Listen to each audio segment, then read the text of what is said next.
이번 주 영광의 연마제 말씀은 예레미야 첫 번째 시간이고요. 이사야를 이제 다섯 번째로 마쳤고 예레미야를 이제 하려고 하는데, 보니까 제가 2016년에 이제 제 모교회 이제 영세교회에서 이제 월요일마다 하마기도회라고 이렇게 나라를 위한 이제 선교에 대한 이제 청년들이 이제 깨어나라 또 그런 주제로 1년간 이제 기도회를 했어요. 그게 이제 16년이에요. 16년. 그러니까 이제 그게 이제 10년으로 이제 돌아왔는데, 그때 내용들을 보니까 이제 종말론에 대한 얘기도 역시 많이 나왔고, 뭐 미혹이나 나라에 대한 것들, 이제 문서로 이제 제가 설교 쓴 거를 이제 쭉 본 거예요. 그때가 무슨 설교를 했나, 예레미야. 그래서 그때 보니까 10월, 11월에 이제 그 박근혜 대통령 문제 터지면서 그런 내용을 제가 설교에서도 이렇게 막 했더라고요. 근데 막 지금처럼 이렇게 막 단호하게는 좀 못했던 것 같아요. 그때만 해도 제가 약간, 그랬는데, 그래도 뭐, 촛불 집회 나가지 마라, 막 이런 얘기 하고 그랬는데, 북한 이야기도 하고, 이제 이승만 대통령 이야기도 하고, 이제, 하여튼, 약간 좀 더, 지금 볼 때는 얘가 좀 너무 말랑말랑하게 얘기했다. 약간, 그렇더라고요. 그런 것들이 이제, 잘 알지 못했던 부분도 있었겠죠, 저도. 이제 그러면서, 작년에 이제 이번 계엄 때, 이게 탁 열려져 버린 게 아닌가. 그때 제 설교를 보니까 2008년에 주민등록 유출 도용 그런 일이 있었다고 딱 얘기하는 거예요. 2008년도에.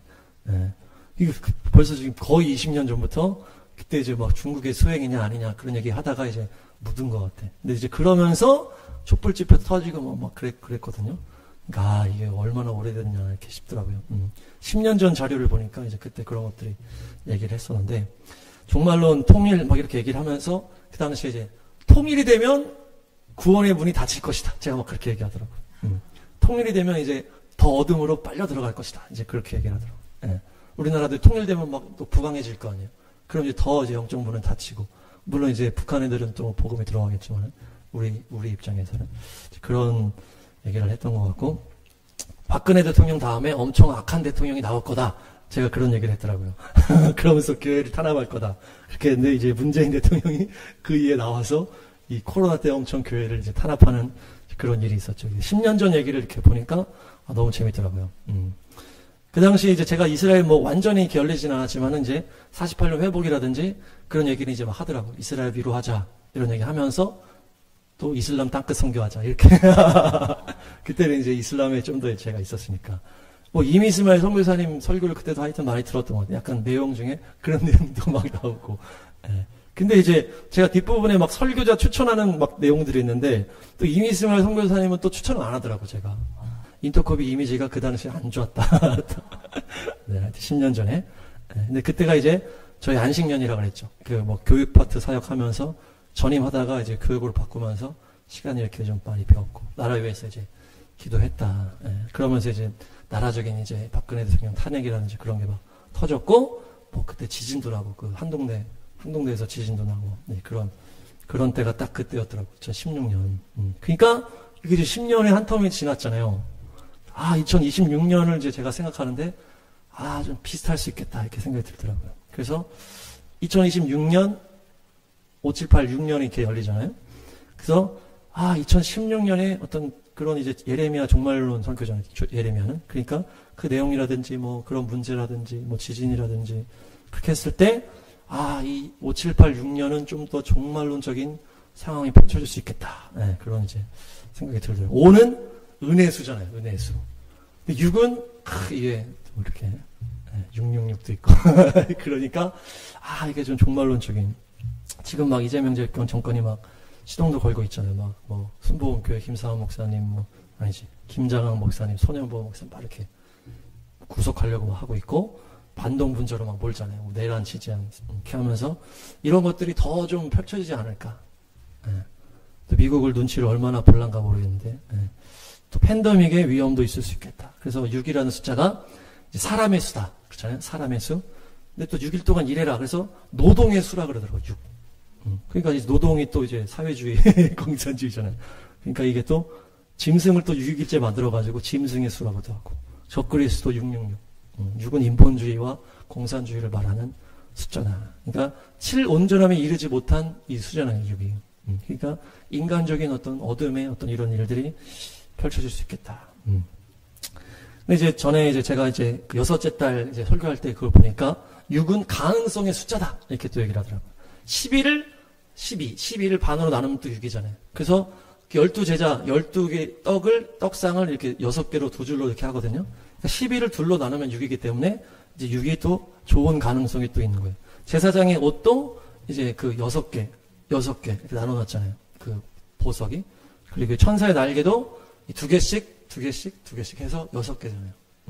그렇게 있고, 이제 등잔 때도 이제 가운데 기둥 빼면은 이 6개, 기둥이 6개. 그래서 이게 6개가 이제 6이 가능성의 수라는 거예요. 그래서 에스더에서도 6개월 훈련받는 내용이 있었잖아요. 그러니까 이제 도피성도 3개, 이렇게 6개예요. 도피성도. 요단강 양쪽으로 3개. 네. 그러니까 이 6이라는 게 3 곱하기 2 곱하기 3, 뭐 12 나누기 이렇게 해서 가능성의 수라는 거예요. 가능성의 수. 또 안식년 전해, 또 안식일 전날 이렇게 해가지고 안식 전에 풍성한 소출을 말하는 게 또 6이에요. 그러니까 6은 풍성한 축복도 이 내재되어 있는 거예요. 그 가능성에 그게 있다라는 얘기예요. 근데 이것을 우리가 믿음으로 돌파하지 않으면은 이 어떤 6이 심판의 수가 될 수 있다. 노아의 홍수가 노아가 600세 때 딱 시작하잖아요. 그러니까 6이라는 게 이 심판의 수요 어떤 기준을 딱 정하는 수란. 에스겔에서 성전을 측량할 때 이 장대로 이렇게 딱 측량을 하거든요. 그것이 이제 영적으로 이제 딱 이제 분별을 하고 이렇게 하는 건데 이 기준이 6척이에요. 6척. 이 6척 기준 막대기로 딱 평가를 하는 거거든요. 그러니까 6이라는 수는 시험의 수요, 이 믿음의 테스트의 수다. 그래서 이것을 돌파해야만이 이 어둠과 이 고통을 이겨낼 수 있다는 거예요. 그렇지 않으면은 우리가 방황할 수 있다. 그래서 이제 예레미야, 이제 몇 번이나 볼지 모르겠지만은, 예레미야는 종말론에 대한 이제 그 말씀입니다. 그래서 여기서 비밀을 찾아가시길 축복합니다. 예레미야의 이름은 뜻은 하나님께서 세우셨다. 하나님께서 세우셨다. 그래서 룸이 원형이에요. 자, 따라합니다.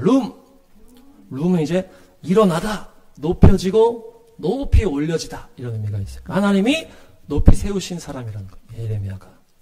고난의 시간, 이 심판의 시간을 통과하잖아요. 그래서 이 예레미야와 예수님과도 연결이 되는 거예요. 예수님도 이 고난의 십자가를 통과하시고 십자가가 높이 들리셨잖아요. 그리고 예레미야 이름 자체가 하나님이 높이 들었다라는 뜻이에요. 그 장대를 높이 올리다라는 의미가 룸에 들어가 있어요. 힐기야의 아들입니다. 힐기야. 따라합니다. 힐기야는 여호와의 분깃이다. 이런 의미가 있어요. 그래서 할라크, 이게 원형인데 나누고 분할하고 이 배정하다 이런 의미가 있어요. 분배, 배정, 유산, 상속 이런 의미가 있어요. 그러니까 하나님께서 얘는 내 소유야 이렇게 해서 딱 챙긴 인물이라는 거예요. 힐기야가. 그래서 내 소유야. 얘는 내가 찜했어. 내 분깃이야. 이런 의미예요. 그러니까 하나님이 이 예레미야 아버지 때부터 탁 찜해놓은 거예요. 힐기야를 딱 찜해놓고 여기 아들에서부터 하나님이 예레미야를 세우신 거예요. 그러면서 이 마지막 심판의 때를 돌파할 엄청난 예언자로 하나님이 예레미야를 부르셨다. 그런 의미에서 우리도 예레미야의 부르심이 있다. 그렇죠? 우리가 종말을 통과하고 적그리스도의 그런 고통의 그 가는 과정이 다 환란의 과정이라는 거예요. 뭐 7년 환란 이렇게 아닐지라도 거기 가는 과정 자체가 이제 고난과 이제 심판의 과정이 우리는 또 한우카의 교회잖아. 한우카의 교회. 한우카 계속 얘기하지만 그 순교. 네. 마음을 잘 먹으시기 바랍니다. 그래서 오늘 이 예레미야 말씀의 첫 번째 주제가 예레미야의 고난이에요. 고난.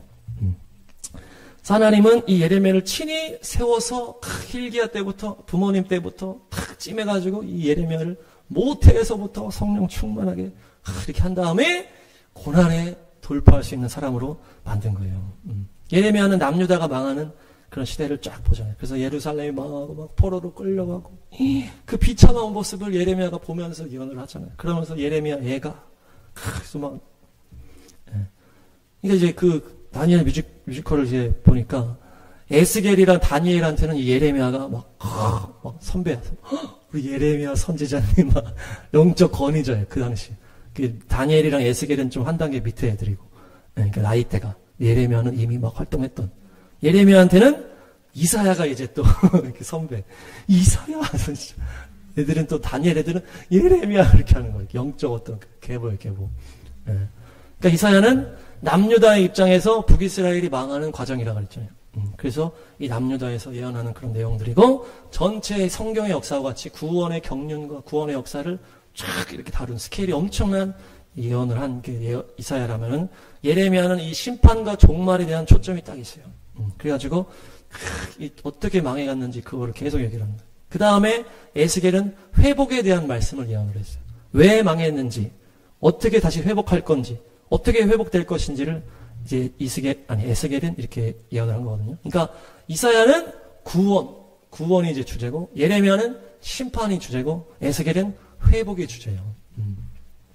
네, 그래서 하여튼 예레미야 가겠는데, 네, 작년에 2016년에는 1년 내내 예레미야를 했더라고요. 1년 내내 하나하나 막 하면서 막 이렇게 했는데, 네, 뭐 길게 할 수는 없을 것 같고, 우리가 아가서 이사야 이렇게 하면서 막 그 안에 있는 어떤 새로운 어떤 이스라엘의 계시들이 있었잖아요. 그래서 예레미야 안에도 있지 않을까 제가 이제 기대하는 마음이 있어요. 그 당시에는 제가 뭐 그런 쪽에 이스라엘의 계시가 올랐었으니까 이번에 하여튼 기대하시게 축복합니다. 네, 첫 번째 1장 5절부터 10절까지 예레미야 1장 5절부터 10절까지 예레미야 이제 부르심인데요.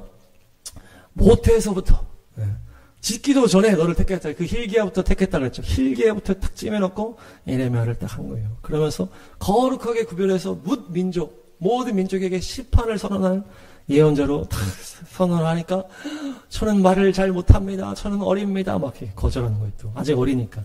그러니까 두려워하지 마라. 그들을 두려워하지 마라. 내가 말하는 것만 가서 말하면 된다. 어려울 게 없어.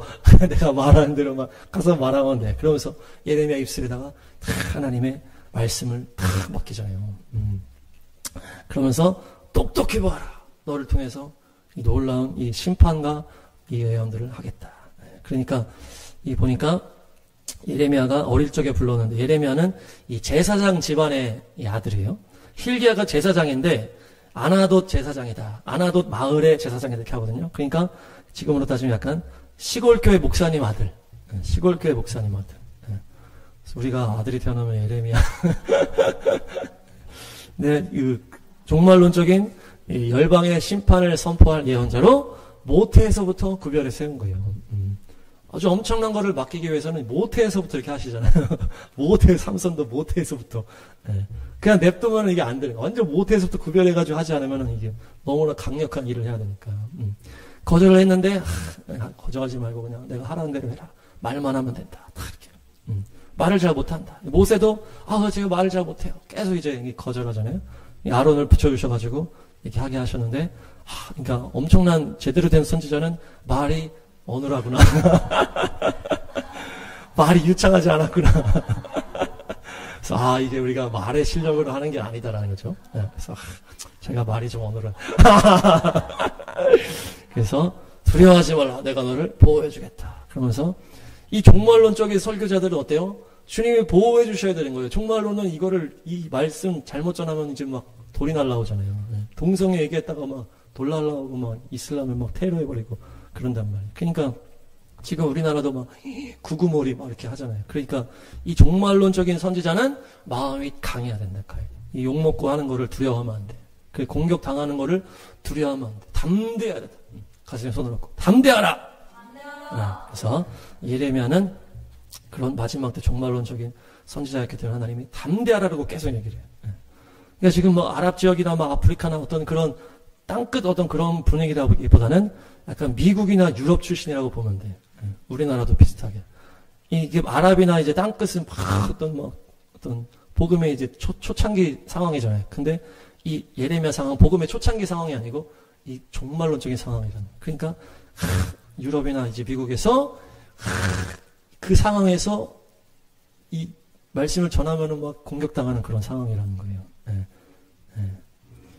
그러니까 이제 우리나라도 지금 그런 쪽으로 들어가고 있는 거예요, 지금. 뭐 손해보 목사님, 뭐 또 운정 참전교회 목사님, 막 그런 종말론적인 어떤 그런 설교를 하다가 이제 뭐 욕을 먹고 이렇게 하잖아요. 그러다가 이제 감옥 갈 수도 있는 거예요, 이제 우리나라도. 그것이 바로 이 예레미야의 때 종말론적인 상황이에요, 종말론적인 상황. 그러니까 우리나라도 이제 점점 이제 공산주의자, 동성애자, 뭐 이슬람 이런 것들이 계속 이게 오는 거예요. 계속 거세진다, 거세져. 마음을 단단히 먹고 욕먹는 거를 두려워하면 안 되는 거예요. 자매님들도 두려워하지 마시기 바랍니다. 요즘에 다 자매님들이 더 강해. 형제들이 다 좀. 네. 유대인 전도도 마찬가지 종말론적인 상황이죠. 종말론적으로 유대인들 마지막 그 전도 대상 전화했을 때, 이들이 어떻게 할지 몰라. 네. 돌 던질 수도 있고, 욕할 수도 있고, 침뱉. 예레미야 같이 우리가 하셔야 돼요. 예레미야 같이. 예레미야의 이 고난의 사역. 네, 한번 보겠습니다. 1장 17절에서 19절. 17에서 19. 시작. 이제 다시 당부하시잖아요. 허리에 띠를 띠고 정신 차리라는 거예요. 일어나라. 쿵 일어나라. 내가 너에게 명하는 모든 말을 전해라. 두려워하지 마라. 그들 앞에서 떨면 안 돼. 네가 이렇게 하면은 그들 앞에서 그렇게 될 수밖에 없다. 그런 얘기예요. 네가 그들을 두려워하면은 그렇게 두려운 이 상황이 생긴다는 거예요. 두려워하지 말라는 거예요. 그러니까. 그러면서 너를 어떻게 하겠다? 뭡니까? 튼튼하게 방비된 성읍, 쇠기둥, 노성벽으로 내가 만들어줄게. 그들이 아무리 강해도 내가 너를 더 강하게 만들어줄게. 이런 거예요. 그래서 이 모든 백성에게 너를 맞서게 하겠다. 맞서게 하겠다. 그들이 너한테 덤벼들 거야. 근데 너를 이기지는 못한다. 딱 하는 거예요. 내가 너를 보호한다. 얼마나 이 강력한 그걸 해야 되냐. 그러니까 초장부터 이렇게 얘기를 해주신. 너는 내가 쇠처럼 노시 가장 단단한 거잖아요. 노 성벽처럼 내가 너를 단단하게 해줄게. 네, 이렇게 하는 거예요. 그러니까 이제 정신 똑바로 차리라는 거죠. 네. 이 예언의 내용이 뭡니까? 쉽게 말하면은 바벨론에 항복해라. 이 나라 망한다 이거거든요. 네. 그러니까 이게 완전 매국노가 되는 거예요. 매국노. 이거는 뭐 이렇게 양쪽으로 나누는 게 아니고 그냥 나라 전체에서 다 욕 먹을 수밖에 없는 거예요. 네. 아, 왜 우리 이런 얘기를 해가지고 이 나라의 사기를 떨어뜨리고 왜 우리나라를 나쁘게 얘기하냐. 너 첩자 아니야? 바벨론 첩자 아니야? 이렇게 돼. 이 메시지 자체가 이 장난 아닌 메시지인 거예요. 그러니까 강하고 담대하라 계속 초장부터 얘기하는 거예요. 이 예레미야가 이 고난을 많이 당했습니다. 제가 보니까. 그래서 우선 얼마나 많이 울었는지 눈물의 선지자. 그 나라 망하는 걸 다 봤잖아요. 그러니까 포로로 끌려가고. 그러니까 눈물의 선지자. 애가를 쓰면서 계속 눈물. 나라를 망해가는 상황에서 나라를 위해 기도하니까 계속 이게 나라에 대해서 눈물이 나오는 거예요. 계속 눈앞에서는 반대되는 대로만 계속 흘러가잖아요. 그러니까 눈물이 나올 수밖에 없는 거예요. 기본적인 메시지가 나라에 대한 이렇게 하는 권력자들은 다 예레미야를 싫어해요. 17장 15절. 그러니까 주님은 말씀으로만 위협해. 아유, 주님이 안 그러셔. 막 이렇게 얘기를 비꼬는 거죠. 이제 예레미야가 하나님이 심판하실 겁니다. 이렇게 얘기하니까 아유, 주님은 말씀만 하고 안 하셔. 이렇게 사람들이 빈정거리는 거예요. 아유, 어떻게 되는 대로 해봐. 위협하는 대로 해봐. 그리고 이제 이 예레미야한테 뭐라 그러는 거예요? 너 망하게 해달라고 기도했지. 우리나라 망하게 해달라고 너 기도하는 거 아니야? 이렇게 얘기를 하는 거예요. 재앙의 날이 오게 해달라고 네가 기도한 거 아니냐고. 우리나라 망하게 해달라고 네가 기도했지. 그러니까 이제 얘기하는 거예요. 재앙의 날이 오게 해달라고 내가 간구하지 않았다. 주님이 내가 무엇을 기도했는지 아시지 않습니까? 주님은 저들이 나를 박해한다. 얼마나 박해했어요. 그러면서 저들을 갑절의 형벌로 멸망시켜 주십시오.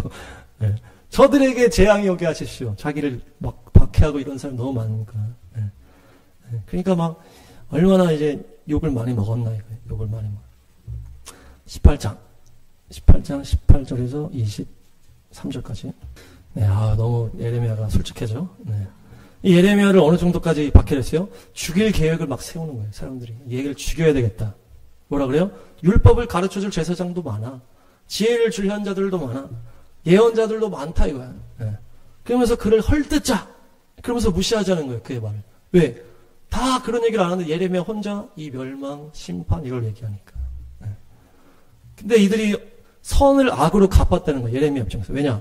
하나님이 진노하는 거에 대해서 계속 예레미야는 막는 기도를 했거든요. 주님 저들을 불쌍히 계십시오. 저들을 좀 살려주십시오. 저들이 아무것도 모릅니다. 이런 식으로 계속 그들을 변호하는 기도를 했는데 저들이 이 선을 악으로 갚는 거예요. 그러면서 죽이려고 막 함정을 파는 거예요. 제가 주님 앞에서 그들을 변호한 것 주님이 아시지 않습니까? 주님이 진노하셨지만 그걸 풀어드리려고 모세가 그랬잖아요. 모세가 이 백성들 좀 살려달라고 주님 앞에 서가지고 막 하는데 백성들은 모세를 막 돌로 칠러 죽이려고 그랬다. 그러니까 내가 주님의 은혜를 간구한 것을 기억해 주십시오. 그러면서 그 배은망덕한 이 나쁜 놈들을 주님이 심판해 주십시오. 그러면서 막 아들, 딸들이 굶어 죽게 해주시고, 장정들이 칼에 찔려 죽게 해주시고, 막 거꾸로져 죽게 해주십시오. 막 그러면서. 이게 왜 그럴까요? 너무나 지금 예레미야가 욕을 많이 먹은 거예요. 너무 배신을 많이 당하고, 너무 고통의 시간이 있었다는 거예요. 그러니까 이런 기도가 나오는 거예요. 저들 좀 이렇게 안 좋게 되게 해주시고, 함정을 파주시고, 제 발에 걸리게 해주시고. 그렇게 해서 막 다 죽여달라는 것보다 뭡니까? 그렇게 해서 저들이 좀 정신 좀 차리게 해주십시오. 이거잖아요. 네. 그들이 잘 나가니까 그들이 자기가 잘하는 줄 알고 있다는 거예요. 그러니까 하나님 쟤네들 좀 망하게 해주셔가지고 저놈들이 잘못된 길로 가고 있다는 걸 좀 알려달라. 네, 알려달라. 저주 기도를 막 하면서 그 저놈들 죽이려고 하는 게 아니고 저놈들이 그렇게 돼야만이 이 내 말이 맞고 저들이 틀렸다는 걸 좀 깨닫게 되지 않겠습니까? 그런 마음으로 기도했다는 거예요. 예레미야 20장.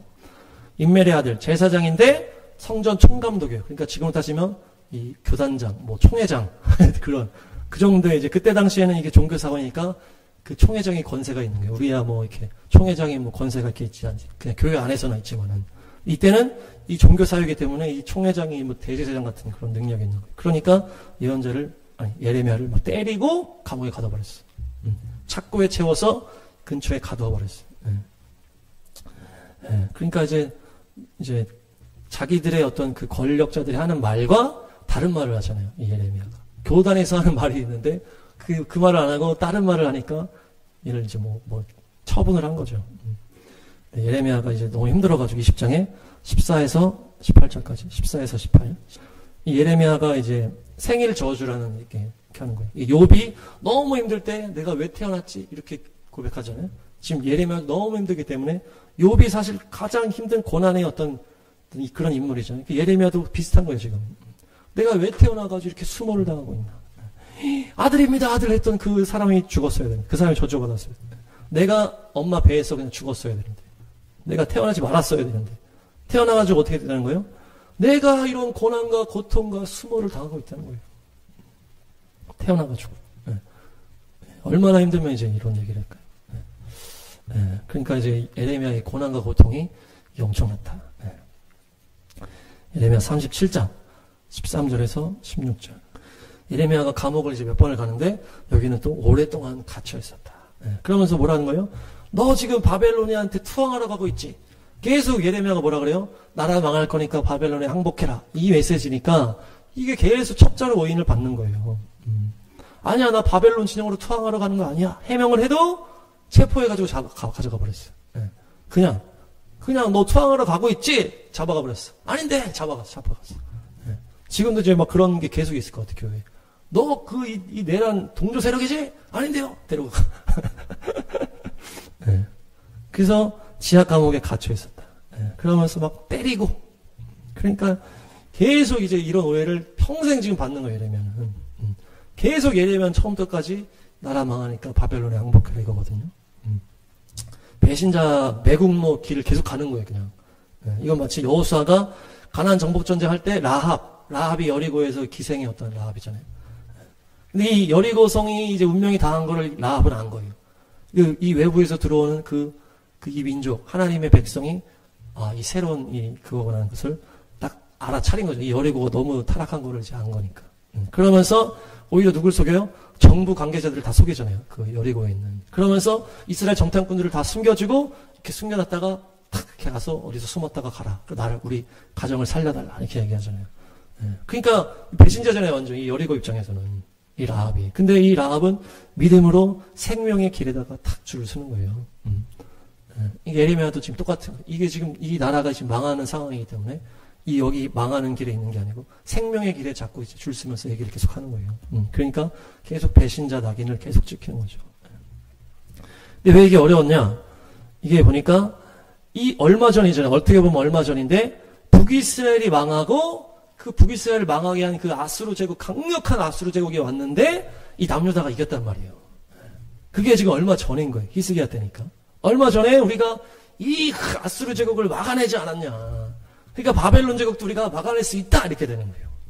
그 앞에 막아냈기 때문에. 근데 이 앞과 뒤가 완전히 다르잖아요. 이 앞에는 하나님이 심판을 확정하지 않았을 때 여기는 심판을 확정한 때라는 거예요. 예. 그러니까 바벨론은, 아니, 압수르는 이길 수 있지만은 바벨론은 이길 수 없는 하나님의 뜻이 딱 있었다는 거예요. 그런데 사람들은 이 아수르 때에 딱 머물러 있는 거예요. 예. 하나님의 음성이라는 게. 그러니까 우리가 아수르 이겼으니까 이길 수 있어! 계속 하는 거예요. 근데 바벨론한테는 우린 지는 거예요. 예, 예레미야 38장 3절에서 6절. 바벨로니아 군대에 넘어간다. 이걸 계속 얘기를 하니까 이 사람은 사형에 처해야 된다. 딱 이러는 거예요. 예. 남아있는 백성과 군인의 사기를 자꾸 떨어뜨린다는 거예요. 예. 잘하자 하지 않고 재앙을 계속 제초하고 있다는 거예요. 이 시드기야 왕이 그 사람들이 막 그 백성 대신들이 막 하니까 나는 뭐 힘이 없습니다. 이러면서 당신들 알아서 하세요. 예. 꼭 나라 망할 때 왕은 꼭 이러더라고. 힘이 없다 그래 자꾸 자기 그냥 알아서 하세요. 여기 대신들이 막 하면은 이거를 못 하는 거예요. 옳게 끌어갈 능력이 없는 왕이 꼭 맨 마지막 왕이에요. 조선 고종도 약간 그랬던 것 같은데. 예. 그런 것처럼 이 시드기야가 이제 마지막 왕이잖아요. 죽이든 살리든 그대들 뜻대로 하시오. 이게 힘이 없어. 그러니까 고관들이 그 밑에 걔네들이 다 이제 악당인 거죠.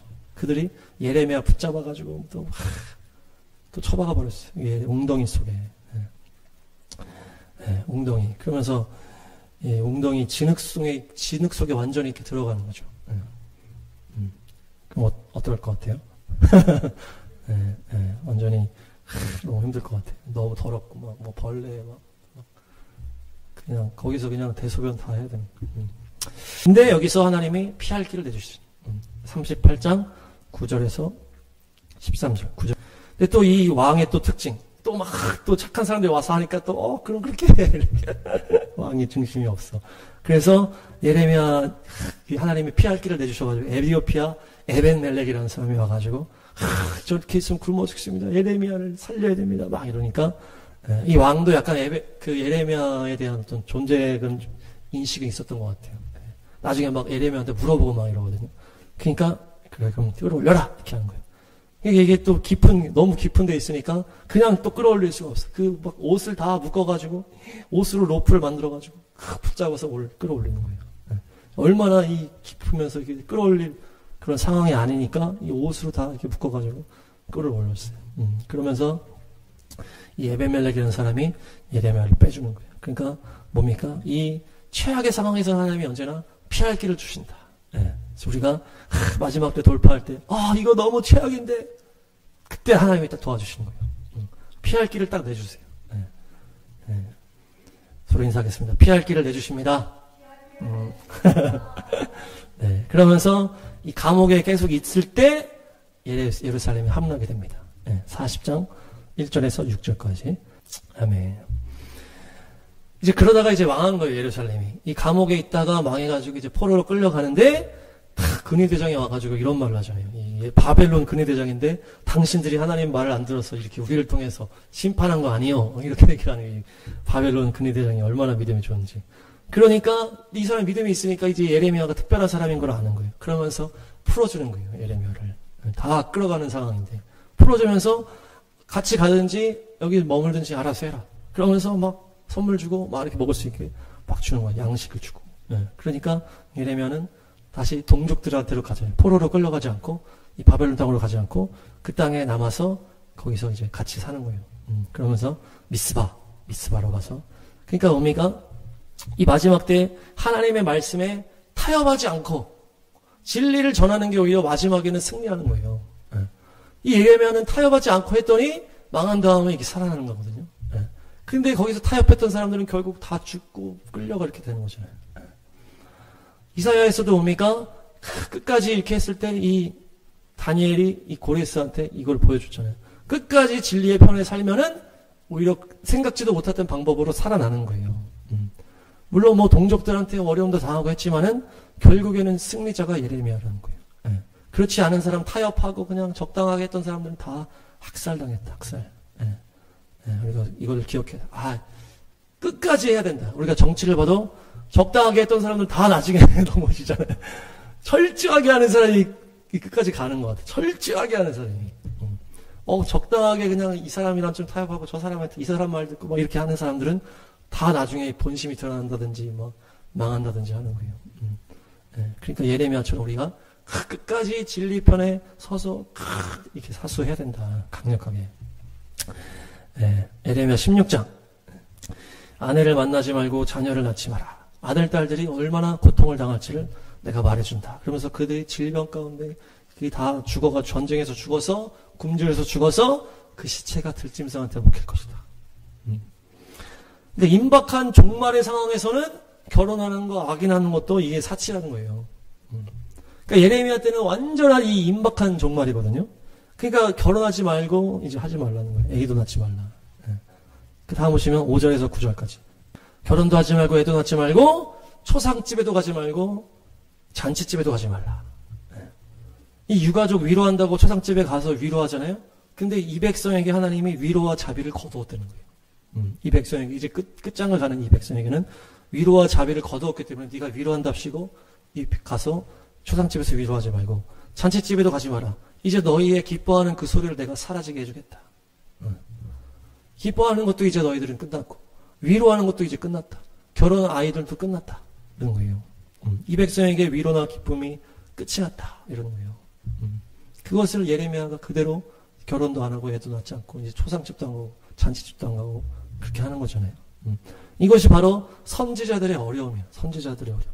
하나님의 뜻과 마음과 그 말씀을 그대로 삶으로 살아내는 게 이 선지자인 거예요. 선지자의 실제 삶이 바로 이거든. 우리도 마찬가지죠. 내가 이런 일을 내가 왜 겪고 있지? 하나님의 뜻과 하나님의 마음을 우리에게 직접 경험하게 하시는 거예요. 이게 말이 안 되는데, 근데 그것이 이 내 상황이나 내 머리로는 이해 안 되지만은 하나님의 뜻과 마음이 있기 때문에 우리 선지자들에게 하나님의 마음을 구하는 자에게 그 상황을 주시는 거거든요. 그래서 호세아가 음란한 아내를 맞이해서 그 아내가 계속 바람피는 거를 네가 상대해봐라. 그게 하나님 아버지의 마음이다. 신랑 대신 이스라엘이 타락하는 그 신부된 이스라엘이 타락하는 걸 내가 얼마나 힘들었는지 호세아가 네가 경험해라. 에스겔은 아내가 죽었잖아요. 에스겔 24장. 너무 이게 말이 나의 아내가 저녁에 죽었다. 이게 무슨 영화 대사 같아. 이 날이 무슨 날이냐? 예루살렘이 망하는 날이. 예루살렘이 함락되고 망하는 날 에스겔은 아내가 죽습니다. 하나님의 신부 예루살렘이 망하는 날 그것을 담당하는 선지자의 아내가 죽거든요. 하나님에게는 그 예루살렘이 망하는 게 신부가 죽는 것 같은 거예요. 그래서 슬퍼하지 말라. 이게 하나님의 그것을 네가 그대로 받으라는 거죠. 슬퍼하지 말고 소상집 음식도 먹지 말라. 그러니까 이 하나님의 이 가슴 찢어지는 거를 선지자한테 그런 삶으로 직접 경험하게끔 하나님이 이렇게 해주시는 거예요. 우리가 막 하나님의 말씀을 대언하는 걸 막 좋은 걸로만 이렇게 대단한 권세를 누리는 것처럼만 자꾸 생각하지만 이 대가지고 이게 엄청난 거예요. 예레미야 너 결혼하지 말고 아이도 낳지 말고 초상집도 가지 말고 잔치집도 가지 마. 에스겔은 예루살렘이 망할 때 자기 아내가 죽는 거예요. 그 호세아도 그런 경험을 통해서 하나님의 마음을 담는 거거든요. 이 엄중한 이 하나님의 말씀을 담는 그릇이라는 게 이게 간단한 게 아니라는 거예요. 우리도 주님의 마음을 구하고 주님의 말씀을 전하고 이 시대에 내가 선지자의 사명이 무엇인가 이렇게 했을 때 그냥 좋은 점도 있겠지만은 이런 어떤 그 하나님의 이 고난을 담당해야 될 부분들이 있다는 거죠. 특히 우리의 또 십자가지만 기쁨으로 감당하시기 바랍니다. 마지막 예레미야는 이집트에서 이제 징벌을 이제 예언을 하다가 돌에 맞아서 죽었다 이렇게 얘기를 해요. 그러니까 이 예레미야가 바벨론이 이제 망하려고 막 할 때 바벨론한테 망한다 이러면서 계속 백성들한테 얘기하면서 계속 욕 먹잖아요. 너 계속 이 나라 이렇게 이 매국노 같은 놈아 막 그러면서 막 감옥에 갇히고 계속 고통당하고 그러면서도 계속 그 얘기를 한단 말이에요. 이게 백성들한테 욕 먹으면서도 감옥 갇히면서도 계속 얘기해. 왕한테 얘기하고 제사장들 뭐 신하들 다 얘기해. 바벨론한테 우리 망할 거니까 항복해야 된다. 그러면서 또 말하면서 맞으면서 말하고 계속 그러는 거거든요. 그랬는데 이제 거의 이제 완전히 망했어요 또. 근데 포로로 가다가 어디 갈래? 그러니까 나 내 백성한테 가겠다. 가가지고 또 예언을 해요.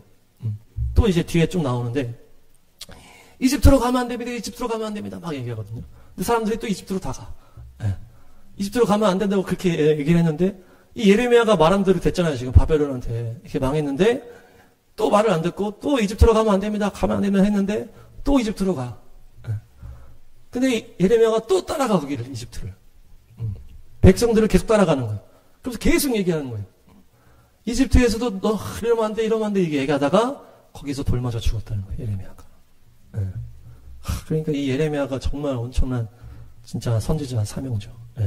결혼도 안 하고 이러면서 어릴 때부터 이게 받았다는 거죠. 어릴 때부터 너는 두려워하지 말고 내가 말하는 대로 내가 전하라는 걸 가서 전해라. 두려워하지 말고 전해. 계속 백성들 따라다니면서 백성들이 욕하고 막 가두고 때리고 하면서 계속 따라다니면서 계속 얘기해. 진짜 예레미야는 쇠야. 백성들이 돌로 치고 막 때려도 계속 얘기해 그냥 막. 그냥 때리든지 말든지 계속 얘기하는 거예요. 그러다가 이제 자유가 된 것 같은데도 또 내 백성한테 가서 이집트로 가지 마 또 얘기해. 또 욕먹고 또 이집트로 가니까 또 이집트 가서 또 뭐라 하니까 거기서 돌 맞아 죽었다는 거예요. 거기서.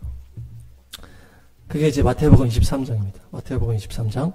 내게 보낸 예언자들을 죽이고 돌로 치는구나. 이 돌로 치는구나가 바로 예레미야의 이야기라는 거예요. 너희 땅이 황폐하게 될 것이다. 내가 계속 너희를 품으려고 하고 선지자를 보내고 했지만은 너희는 결국 그들을 죽이고 돌로 쳤다. 이 예레미야가 돌로 맞아 죽었다는 거예요. 이 예레미야가 죽은 다음에 이 완전히 이 또 그 무너지고 황폐해지고 이렇게 했잖아요. 근데 예수님이 이 그대로 예레미야 얘기를 하면서 예루살렘아 하소연한 다음에 똑같이 예루살렘이 망하고 황폐해진 거예요. 그 예레미야와 예수님이 이렇게 연결이 되는 거거든요. 그러니까 끝까지 이 마지막 한 명을 세워서 하나님이 선지자의 역할을 계속 하다가 그들이 돌 맞으면서까지 계속 전해요. 예수님도 그렇게 하면서 십자가에서 죽으면서까지 그 선포하시고 그 다음에 이게 완전히 망하는 거예요. 그러니까 마치 그 계시록에도 마지막 그것을 감당하는 사람이 두 증인이라고 하잖아요. 그들은 그냥 뭐 두려움 없이 그냥 돛성벽같이 쇠 얼굴같이 그렇게 하는 거예요. 적그리스도를 향해서 막 이렇게 우리가 해야 되는 거죠. 우리가 막 동성애든지 공산주의든지 이 이슬람이든지 아닌 건 아니다. 그래서 계속 얘기해. 이 돌을 맞든지 욕을 하든지 막 욕을 하든지 감옥을 가든지 계속 이렇게 우리가 해야 되는 것이 우리 앞으로의 사명인 거예요. 예레미야의 사명이 우리에게 지금 남아있는 거예요. 정말 임박한 종말이 언제 올지는 우리가 알 수 없겠지만은 이런 마음으로 우리가 2026년 또 7, 8, 6년을 준비하고 어떤 어려움이 올지라도 이것을 담대함으로 돌파하시길 축복합니다. 정리하겠습니다. 그래서 26년, 5, 7, 8, 6년을 준비할 때 6이라는 숫자, 이 6이라는 숫자는 심판의 숫자, 인간의 숫자, 이 공산주의 숫자, 적그리스도의 숫자. 그래서 어떤 종말론적인 상황이 올지 모르겠다. 그렇지만 이것을 믿음으로 담대하게 돌파하면은 갑절의 축복이 있을 수 있다. 그래서 우리가 이것을 알고 준비해서 이 어둠의 공격을 이겨내자. 그래서 예레미야와 같이 하나님의 뜻을 분별하고 하나님의 편에 서야 된다. 그래서 6척이 측량하는 이제 막대기라고 해서 그래서 온전하게 우리가 주님 앞에 정렬되고 준비돼서 이 방주에 타는 거예요. 노아의 홍수 심판에. 예레미야는 높이 세워든 자. 그래서 하나님이 친히 들었다. 아버지 때부터 택해가지고 얘는 내 소유하면서 모태에서부터 이렇게 해가지고 강력한 이제 선지자로 담대한 선지자로 만든 거예요. 그래서 이 강력한 세력 앞에서 두려워하지 않고 전할 수 있도록 하나님이 함께 하시고 힘을 주시고 돛성벽같이 만들어주셔서 예레미야가 욕을 먹고 모함하고 배신자 감옥이나 치고 맞고 진창에서 너무 힘들어가지고 그들을 좀 정신 차리게끔 저주합니다. 그들을 좀 망하게 해주십시오. 이렇게 기도도 하고 내 생애를 저주하면서 힘들어. 너무 임박한 종말이기 때문에 결혼도 하지 말고 초상집도 가지 말고 기뻐 결혼식도 가지 마라. 그러면서 너희 백성들에게 은혜와 자비가 이제 끝났다. 그러면서 계속 불쌍히 여겨달라고 하면서 계속 그 붙들면서 기도한 거예요. 나라는 자꾸 그런 어둠으로 가지만은 계속 붙들고 그 마지막에 그걸 잡고 기도한 게 바로 예레미야다. 그렇지만은 계속 이 백성들을 향해서 가서 계속 예언하는 거예요. 돌 맞고 뭐 욕 먹으면서 계속 얘기하고 이 애국까지 따라가서 계속 하다가 거기서 돌 맞고 순교하시는 것이 바로 이 종말의 선지자, 고난의 선지자 예레미야다. 그래서 우리가 한옥하의 교회로서 이 마지막 때 이 어둠의 시대를 담대함으로 돌파하자. 두려워하지 말고 타협하지 말고 적당하게 둘러대지 말고 온전하게 선포하는 강력한 예레미야 같은 승리자가 되시길 축복합니다.